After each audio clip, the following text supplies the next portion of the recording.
మన తండ్రైన దేవుని నుండి ప్రభువైన క్రీస్తు నుండి కృపయు కనికరము సమాధానము ఈ వర్తమానం వినుచున్న దేవుని బిడ్డలందరికీ కలుగును గాక. ప్రియా దేవుని బిడ్డలారా, ఈ దినము అనగా 14వ తేదీ జనవరి మాసం 2026వ సంవత్సరం బుధవార దినపు ధ్యానాంశము భావోద్వేగంతో కాకుండా వాక్యంతో స్పందించుట. ప్రియా దేవుని బిడ్డలారా, అనుదినము అందించబడుతున్న ఆత్మీయ వర్తమానాల ద్వారా మీరెంతగానో ఆశీర్వదింపబడుతున్నారని, ఆత్మీయంగా బలపడుతున్నారని మేము విశ్వసిస్తున్నాం, ప్రార్థిస్తున్నాం. ప్రియులారా, ఈ శ్రేష్టమైన సమయంలో జీవార్థమైన మాటలు వినుటకు పరిశుద్ధాత్మ సహాయం కొరకు ప్రార్థించుకుందాం. ప్రతివారు కూడా శ్రద్ధగా వాక్యం కొరకు పరిశుద్ధాత్మ సహాయం కొరకు ప్రార్థన చేద్దాం. తలలు వంచండి, కండ్లు మూసుకోండి. ప్రార్థన. శక్తివంతుడైన దేవ, ప్రేమ కలిగిన తండ్రి, నిత్యుడగు తండ్రి, నిన్న నేడు నిరతము ఏకరీతిగా ఉన్న మా దేవ, మీకే మహిమ, మీకే ఘనత ఆరోపిస్తున్నామయ్యా. అనునిత్యము మీ కృప చేత మమ్మను బలపరిచి జీవపు మాటల చేత మమ్మల్ని ఆదరిస్తున్నందుకు మీకు మహిమ చెల్లిస్తున్నాం. ప్రేమ కలిగిన దేవ, మీ మాటల్లో జీవం ఉంది, మీ మాటల్లో స్వస్థత ఉంది, మీ మాటల్లో రక్షణ ఉంది నాయన. ఆ రీతిగా మీ కృపను బట్టి మమ్మల్ని బలపరచండి అయ్యా. మరి శ్రేష్టమైన సమయంలో నాయన జీవపు వెలుగులో మా జీవితాలను సరిచేసుకుని ఆత్మీయంగా బలపడి మీకు మహిమ తెచ్చే బిడ్డలుగా జీవించటానికి కృపనివ్వండి అయ్యా. ఇదిగో నాయన, వినగల చెవిని, గ్రహించగల మనసును దయచేసి సమస్త మహిమ, ఘనత, ప్రభావాలు మీరే పొందుకోమని క్రీస్తు నామములో అడిగి వేడుకొంచున్నాం తండ్రి, ఆమెన్. ప్రియులారా, ఈరోజు చాలా విలువైన పాఠాన్ని, మన జీవితాల్లో అవసరమైన పాఠాన్ని, ప్రతిదినము అనుసరించవలసినటువంటి పాఠాన్ని మనం నేర్చుకోబోతున్నాం. మన జీవితంలో సాధారణంగా మనం ఏదైనా ఒక నిర్ణయం తీసుకునేటప్పుడు దేని ప్రకారంగా నిర్ణయం తీసుకుంటున్నాం? చాలా వరకు మనం ప్రార్థన మీద ఆధారపడతాం, ప్రార్థన చేస్తాం, మంచిది. కానీ దేవుడు తను చెప్పదలుచుకున్నది వాక్యంలో ఉంచారు కదా. దేవుడు అనేక విషయాలను బైబిల్లో రాయించారు. 66 పుస్తకాలు రాయటానికి గల కారణం ఏమిటి అని అంటే మన కొరకే కదా. అందులో 66 పుస్తకాలు కలిగిన ఒక గ్రంథాన్ని దేవుడు మనకి ఇచ్చారు అంటే అందులో మనం తెలుసుకోవలసిన విషయాలు చాలా ఉన్నాయనేది ముఖ్యమైన విషయం. చాలామంది పరిశుద్ధాత్మ, కలలు, స్వప్నాలు ఇలాంటి మాటలు చెబుతూ బైబిల్ గ్రంథాన్ని పక్కన పెట్టాలని చూస్తారు. బైబిల్ గ్రంథాన్ని పక్కన పెట్టడానికి ఏ వ్యక్తికి కూడా అధికారం లేదు. ఈ బైబిల్ ధ్యాన ప్రక్రియలో ఈ 3 విషయాలని మనం జాగ్రత్తగా ఆలోచన చేసినట్లయితే, మొదటగా దేవుడు తను చెప్పదలుచుకున్నటువంటి విషయాలను మనకి లిఖితపూర్వకంగా ఇచ్చారు అని అంటే దాన్ని చదవాలి, దాన్ని ధ్యానించాలి, దాన్ని అనుసరించాలి. అంటే మనకు సంబంధించిన అనేక విషయాలు గ్రంథంలో ఉన్నాయనేది చాలా స్పష్టంగా మనకు అర్థమవుతూ ఉంది. అయితే ఈ విషయాన్ని గురించి మనం ఆలోచన చేసేటప్పుడు చాలా వరకు నిర్ణయాలు కొన్నిసార్లు మనం ప్రార్థన చేసుకున్నామనో, లేకపోతే భావోద్వేగానికి లోనై కొన్నిసార్లు కోపంతో కావచ్చు.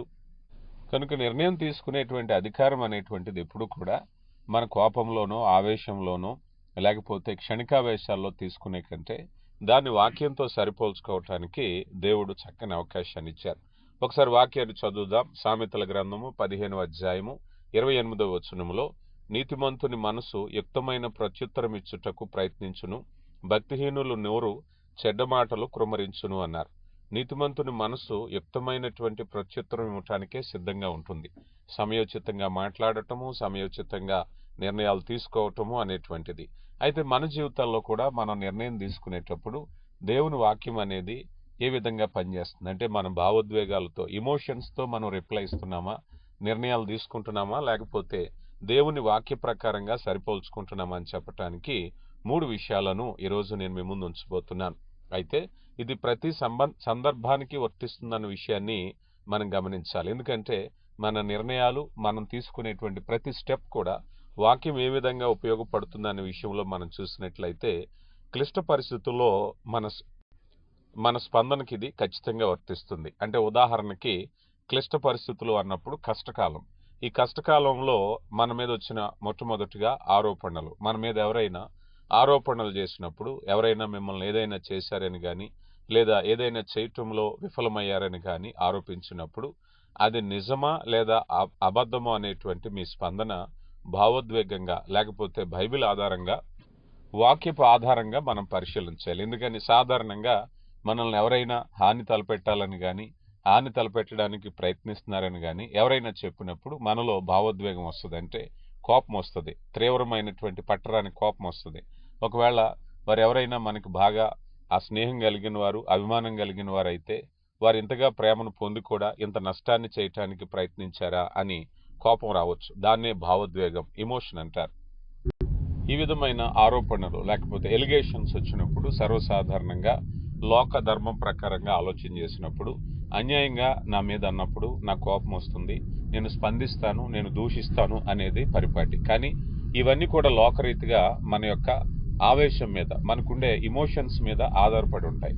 అందుకని లోక ప్రకారంగా అది తప్పు కాకపోవచ్చు. ఎందుకంటే న్యాయస్థానాలు కావచ్చు, లేకపోతే పెద్దలు కావచ్చు, ఏదైనా విషయాన్ని జరిగినప్పుడు ఏ కారణాలను బట్టి ఎలా స్పందించారు అనేది మనకు కనిపిస్తుంది. అంటే వారికి ఉండే ఇమోషన్స్ని బట్టి అలా అన్నారు. వారి మీద నేరం అనేది పడినప్పుడు వారు అలా స్పందించారు కనుక తప్పులేదు అనొచ్చు. కానీ మనమైతే ఏ విధంగా స్పందించాలి అనేటువంటిది హోలీ స్పిరిట్, పరిశుద్ధాత్మ నడిపింపు, దాన్నే వాక్యం అనేటువంటి ఆధారితంగా ఉంటుందన్న విషయాన్ని గమనించాలి.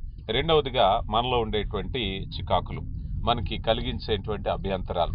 మీ పొరుగువారు అనవసరంగా ఫిర్యాదులు చేయటం, లేకపోతే ఒకవేళ ఏదైనా మనం పని చేసేటప్పుడు మనకు అవరోధం కలిగించటం, మనం కల్పించుకోలేని విషయాల్లో కూడా మనకు మనశ్శాంతి లేకుండా చేయటం, మన పని పాడు చేయటం, మన మనసును పాడు చేయటం, ఇలాంటి విషయాలు చికాకులో తెప్పించినప్పుడు మనం ఖచ్చితంగా భావోద్వేగానికి లోనవుతూ ఉంటాం. ఉదాహరణకి ట్రాఫిక్లో మనం వెళ్తూ ఉన్నాం, వెళ్ళేటప్పుడు మనం వెళ్ళేటప్పుడు మన వాహనానికి ఎదుటి వ్యక్తి ఏదైనా అవరోధం కలిగించినప్పుడు ఒక స్థాయి దాటిపోతే ఖచ్చితంగా మనలో చికాకు అనేది వస్తుంది. ఎందుకని అన్నట్లయితే మన పనికి అవాంతరం కలిగిస్తున్నారు గనక. మనం మాట్లాడేటప్పుడు అడ్డు చెప్పినా, మనం భోంచేసేటప్పుడు అవరోధం కలిగించినా, మన నడక, మన పని, మన కుటుంబానికి ఏ విషయానికైనా అవరోధం కలిగించినట్లయితే మనలో ఖచ్చితంగా ఒక చికాకు అనేది ఖచ్చితంగా బయలుదేరుతుంది. అలాంటప్పుడు నేను ఖచ్చితంగా ఎలా స్పందిస్తాను అనేది లోకం ఉంది. కానీ మనం భావోద్వేగంతో కాకుండా వాక్య ప్రకారంగా స్పందించాలి అనే విషయాన్ని ఇక్కడ గమనించాలి. అయితే ముఖ్యంగా మనలో కలిగేటువంటి నిర్ణయాలకు ప్రేరేపించే విషయాలను ముందుగా మీకు తెలియపరుస్తున్నాను. కొన్ని ఆరోపణలు, మన మీద వచ్చే ఎలిగేషన్స్ లేకపోతే రూమర్స్ ఎలా వచ్చినప్పుడు ఎలా స్పందిస్తాం, మనకి అవరోధం చిరాకు కలిగించినప్పుడు, లేకపోతే మూడవదిగా ఎవరైనా మనల్ని మాటలతో దాడి చేసినప్పుడు. కొన్నిసార్లు మన మీద మాటలతో దాడి చేస్తూ ఉంటారు. మనల్ని చెడ్డ మాటలు పిలవచ్చు, లేకపోతే మనల్ని కోపం రప్పించవచ్చు, మన యొక్క వ్యక్తిత్వాన్ని ఇబ్బంది పెట్టవచ్చు, మనల్ని దూషించవచ్చు, లేకపోతే బూతులు తిట్టొచ్చు. ఇలా ఏదో ఒక విధంగా మన భావోద్వేగాన్ని వారు రెచ్చగొట్టినప్పుడు ఖచ్చితంగా మనలో కోపం వస్తుంది కదా. లోకంలో కూడా ఒక రూల్ ఏంటంటే మనం ఎవరి జోలికి వెళ్ళినంతసేపు ఇబ్బంది ఏమి లేదు. కానీ మనం ఎవరి జోలికి వెళ్లకుండా వాళ్లే మన మీదకి వస్తే మనం ఏదైనా చేయొచ్చు అనేటువంటిది. కానీ ఇవన్నీ కూడా ఇమోషన్, ఇవన్నీ కూడా భావోద్వేగాలు. మన భావోద్వేగాలు మనల్ని ప్రేరేపిస్తూ ఉంటాయి. ఎందుకనంటే నిన్ను అన్యాయంగా అన్నప్పుడు నువ్వెందుకు ఊరుకుంటున్నావు, నీ దగ్గర తప్పు లేనప్పుడు నువ్వెందుకు మాట్లాడట్లేదు, ఇవన్నీ లోక ప్రకారంగా చెప్పేది. కానీ మనమైతే దేవుని వాక్యం అనేటువంటిది మనకి ఒక చక్కని నడిపింపుగా మనం చూడాలి. ఇక తర్వాత నాలుగవది, మనకు ఎవరైనా హాని తలపెట్టినప్పుడు, ఎవరైనా మిమ్మల్ని శారీరకంగా కానీ మానసికంగా కానీ హాని తలపెట్టినట్లయితే మీరు ఎలా స్పందిస్తున్నారు. ఒకవేళ మిమ్మల్ని మోసం చేస్తే, మీ నుంచి ఏవైనా వస్తువులు దొంగతనం చేస్తే, మనకు హాని కలిగించేటటువంటి వ్యక్తుల పట్ల భావోద్వేగంతో మనం స్పందించటం అనేది పరిపాటే. కానీ మనమైతే దేవుని వాక్య ప్రకారంగా స్పందించటం అనేది ఏమిటో తెచ్చుకోవాలి. అవిధేయత అనేది కూడా మన జీవితాల్లో ఉండేటువంటి భావోద్వేగానికి సంబంధించింది. ఒకవేళ భార్య భర్తలు ఒకరికొకరు అవిధేయులు, లేకపోతే బిడ్డలు అవిధేయులు, మనం ఒక చోట అధికారిగా పనిచేస్తే మన దగ్గర పనిచేసేవారు అవిధేయులు, ఇలా ఉన్నప్పుడు ఎంతగా అవిధేయత చూపిస్తున్నప్పుడు ఎలా స్పందించాలి, భావోద్వేగంతోనా లేకపోతే దేవుని వాక్యంతోనా అనే విషయంలో కూడా మనం చూడవచ్చు. అలాగే చెడ్డ వార్తలు, ఏదైనా ఒక వార్త వచ్చినప్పుడు, ఉదాహరణకి ఇందాక మనం అనుకున్న ఆరోపణలు వేరు, చెడ్డ వార్తలు వేరు. చెడ్డ వార్త అనేటువంటిది ఒకవేళ బ్యాడ్ న్యూస్ ఏదైనా మనకి వినిపిస్తే ఆ పరిస్థితిని బట్టి వెంటనే వారు కోపంలో, అచేతన స్థితిలో, లేకపోతే వారు ఏదో ఒక విధంగా స్పందించటం, వారి బాధను బట్టి వారు స్పందించారు. ఉదాహరణకి ఎవరికైనా అనారోగ్యము, లేకపోతే ఏదైనా కష్టం వచ్చింది, అనుకోని విధంగా ఆర్థిక నష్టం, మీకుండే బిజినెస్ లాస్ అయింది అనేదైనా వచ్చినప్పుడు, ఒక చెడ్డ వార్త వచ్చినప్పుడు ఆ కోపాన్ని ఎవరి మీదైనా చూపించడానికి ప్రయత్నిస్తూ ఉంటారు కదా. సర్వసాధారణంగా కోపంలో ఏదో అన్నప్పుడు ఇలాంటి పరిస్థితులే కాకుండా ఇంకా కొన్ని పరిస్థితులు మనం చూసినట్లయితే కొన్ని రకాలైనటువంటి సమస్యల్లో మనం ఎవరైనా సరే మనల్ని మనల్ని అబద్ధం చెప్పమని మనల్ని ఎవరైనా ప్రోత్సహించవచ్చు, లేదా మనకంటే పైవారు లేకపోతే మనకంటే బాస్, మన యొక్క యజమానుడు ఎవరైనా సరే తప్పిదాన్ని చేయమని ప్రోత్సహించవచ్చు. ఇలాంటి పరిస్థితుల్లో మనం ఎలా స్పందించాలి? లేదా ఒక్కొక్కసారి నువ్వు దేవుని సన్నిధికి వెళ్ళాలా లేకపోతే లోకంలో ఉండేటువంటి వినోదాలకు వెళ్ళాలా? 2 రకాల ఆప్షన్స్లో నీకు ఏదైనా ఒత్తిడి వచ్చినప్పుడు ఎలా నువ్వు స్పందిస్తున్నావు? అలాగే ఏదైనా ఒక వ్యసనం, ఏదైనా ఒక ఎడిక్షన్స్, లేకపోతే ఏదైనా లోక సంబంధమైనటువంటి ఆనందాల్లో మీరు పాల్పంపులు పొందాలని స్నేహితుల ద్వారా మరి ఎవరి ద్వారా అయినా సరే మిమ్మల్ని ఒత్తిడి చేసినప్పుడు మీరు స్నేహితులు సంతోష పెడతారా, దేవుణ్ణి సంతోష పెడతారా అనేటువంటిది, అలాంటి ఊహించినటువంటి కొన్ని నిర్ణయాలు తీసుకోవటం. ఇలా చెప్పాలనుకున్నట్లయితే ఇక్కడ భావోద్వేగాలను మనం ఎలా నిర్ణయం తీసుకోవాలి, మంచి నిర్ణయాన్ని ఎలా స్పందించాలి అని ఆలోచన చేసినట్లయితే భావోద్వేగ స్పందనలు అనేటువంటివి ఎలా ఉంటాయంటే సాధారణంగా భావోద్వేగంతో నిర్ణయం తీసుకున్నవి ఎక్కువ శాతం పాపభరితమైనవిగా ఉంటాయి. మీరు చాలా జాగ్రత్తగా గమనించాలి. అంటే దేవుని వాక్య ప్రకారం కాకుండా అప్పుడుకునేటువంటి కోపాన్ని బట్టి, అప్పుడుకున్న ఆలోచన బట్టి, అప్పుడుకున్న నా తొందరపాటును బట్టి, అప్పుడుకునేటువంటి ఏ స్థితి నాకు తోచలేదు గనక ఆ నిర్ణయం తీసుకున్నాను, తప్పలేదు అనేటువంటి ఇలాంటి భావోద్వేగపరమైనటువంటి నిర్ణయాలన్నీ కూడా ఎప్పుడు కూడా ఎక్కువ శాతం తప్పుగా ఉండడానికే అవకాశం ఉంటుంది. సామెతల గ్రంథం 15వ అధ్యాయము 18వ వచనాన్ని మనం చూస్తే 18వ వచనం, కోపోద్రేగి అగువాడు కలహము రేపును, దీర్ఘశాంతుడు వివేదము నడుచును అన్నారు. కోపంతో ఉండేటువంటి వాడు ఏం చేస్తాడంటే కలహం రేగుతుంది.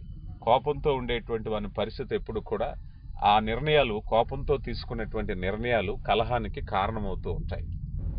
ఇదే విషయాన్ని సామెతల గ్రంథం 22వ అధ్యాయము 24వ వచనంలో కూడా కోపచిత్తునితో సహవాసము చేయకుము, క్రోధము కలిగిన వారితో పరిచయము కలిగి ఉండకుమని.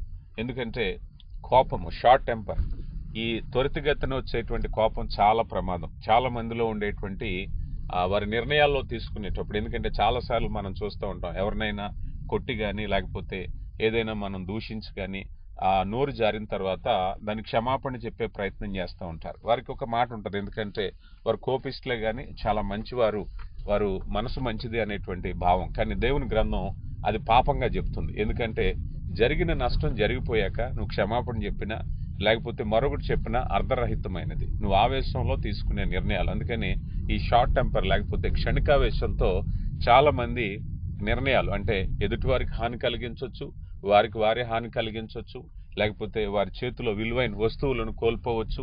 ఇలాంటి క్షణికావేశంలో నష్టం జరుగుతుంది. తర్వాత ఎంత బాధపడినా ఉపయోగం లేదు. అందుకని లోకంలో ఈ క్షణికావేశానికి 100 రకాల పేర్లు పెట్టొచ్చేమో కానీ దేవుని వాక్యం చెప్పేది ఏమిటంటే కోపచిత్తునితో సహవాసము చేయకు. ఎందుకు అంటే ఇది నష్టాన్ని కలిగించేది గనక దేవుని వాక్య ప్రకారంగా ఆ విధంగా తీసుకునేటువంటి నిర్ణయాలు పాపంగానే ఎంచబడుతుంది.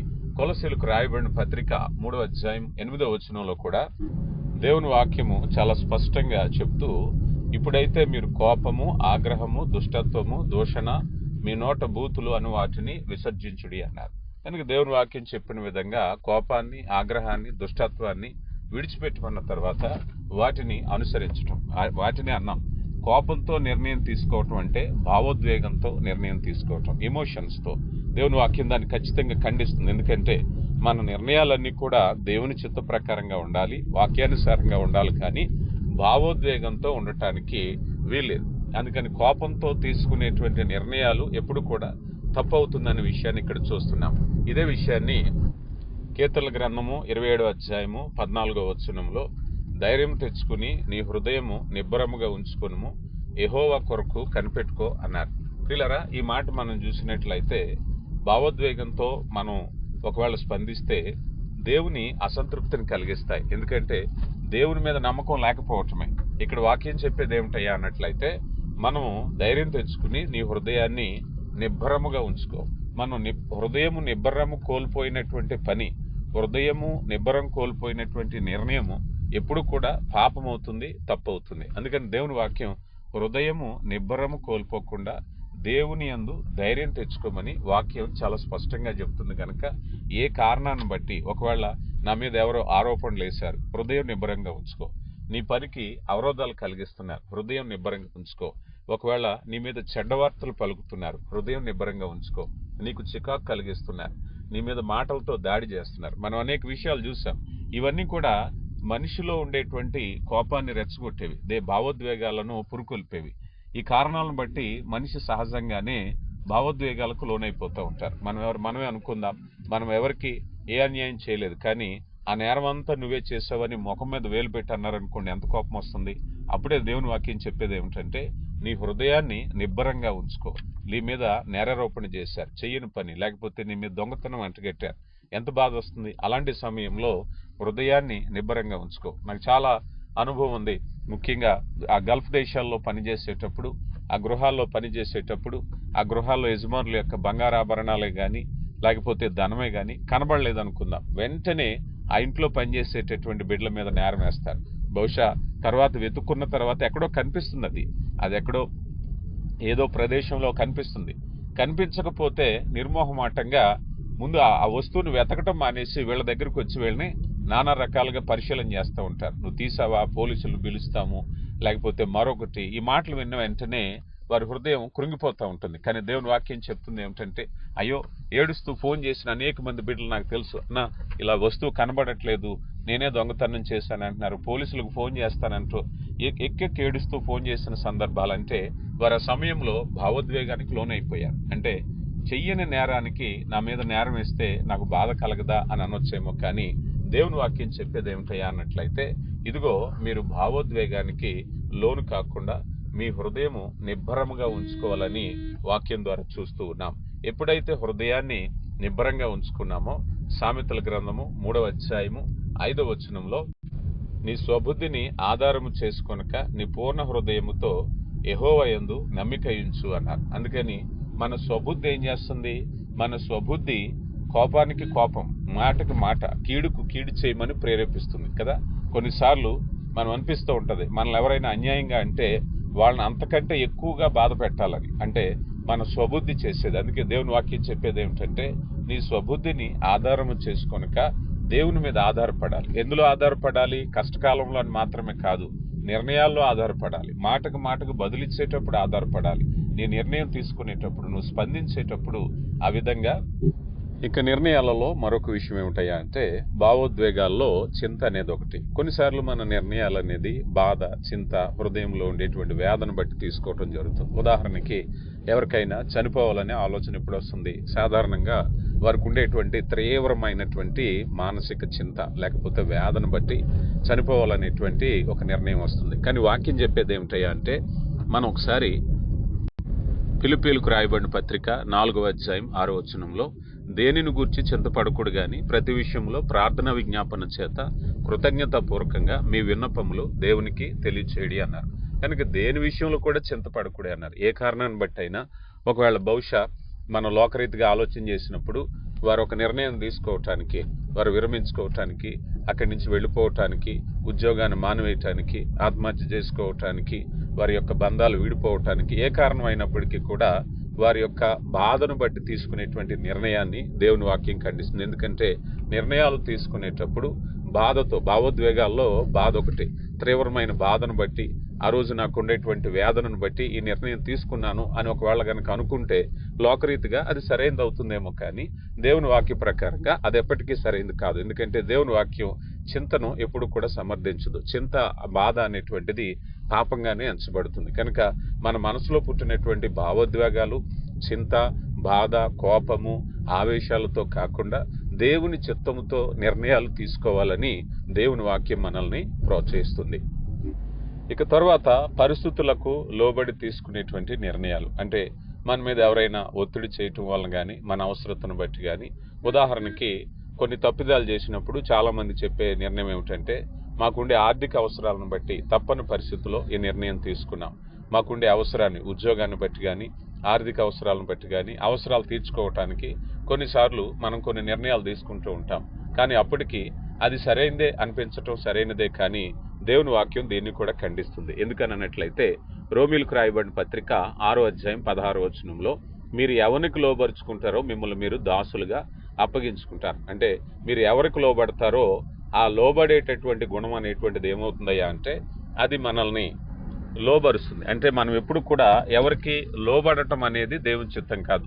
నీ అవసరాలకు లోబడటం, మనుషులకు లోబడటం అనేది దేవుని వాక్యానికి విరుద్ధమైనది. ఎందుకంటే నీ నిర్ణయం అనేది నీ పరిస్థితులను బట్టి, నీ భావోద్వేగాలను బట్టి, నీ అవసరాలను బట్టి కాకుండా దేవుని చిత్త ప్రకారంగా ఉండటము అనేది ముఖ్యమైన విషయం. కనుక ప్రియులారా, మన నిర్ణయాలు అనేటువంటివి ఏ విధంగా ఉండాలని చెప్పటానికే దేవుడు అనేక విషయాలు గ్రంథంలో బయలుపరిచారు. ఈరోజు విన్న పాఠాన్ని మీరు పరిశీలన చేసినట్లయితే ఇవన్నీ మనకు ఎలా తెలుసు? గ్రంథంలో ఉన్నవే. ఈరోజు నేను చెప్పిన విషయాలు కూడా ఇవి నేను ఎక్కడి నుంచి అయినా చెప్పానా, లేకపోతే దేవుడు నాకు ఎవరికీ తెలియని విషయాలు నాకే బయలుపరిచారని చెప్పడానికి అవకాశం ఉందా? ఎట్టి పరిస్థితుల్లో లేదు. ఎందుకంటే అవన్నీ కూడా గ్రంథంలో ఉన్నవే, దేవుడు మనందరి కొరకు వ్రాయించువే. కనుక దేవుని యొక్క చిత్తాన్ని మనం పరిశీలన తీసుకుని ఆ ప్రకారంగా నిర్ణయాలు తీసుకోవాలి. ఇది భావోద్వేగంతో కాదు, అవసరాన్ని బట్టి కాదు, లోబడే గుణంతో బట్టి కాదన్న విషయాన్ని తెలుసుకుందాం. ఈ పాఠాన్ని రేపటి దినాన్ని కొనసాగిందాం. దేవుడు మిమ్మల్ని దీవించునుగాక. ప్రార్థించుకుందాం. కృప కలిగిన దేవ, ప్రేమ నమ్మకం కలిగిన మా కన్న తండ్రి, విత్తబడిన వాక్యాన్ని బట్టి మీకు మహిమ చెల్లిస్తున్నాం. విన్న వాక్యాన్ని మా హృదయంలో ఫలింపులోనికి నడిపించండి అయ్యా. అవునాయన, మేము అనేక మార్లు మా నిర్ణయాలు భావోద్వేగాలతో మాకు వచ్చే కోపము, ఆవేశము, బాధ, దుఃఖాన్ని బట్టి తీసుకుంటున్నాం. కానీ అయా నిర్ణయాలు మీ చిత్తాన్ని బట్టి, వాక్యాన్ని బట్టి తీసుకోవాలని ఈ దినం మేము తెలుసుకోవటానికి కృపనిచ్చారు. ఇక మీదట మా జీవితాల్లో మా నిర్ణయాలు నాయనా మీ చిత్త ప్రకారంగా ఉండటానికి కృప దయచేసి, ఇదిగో నాయనా మిమ్మల్ని సంతోషపెట్టే బిడ్డలుగా జీవించడానికి కృప దయచేయండి. వాక్యమైన బిడ్డలందరినీ దీవించండి. మహిమ, ఘనత, ప్రభావాలు మీరే పొందుకోమని క్రీస్తు నామములో అడిగి వేడుకొంచున్నాం తండ్రి. ఆమెన్.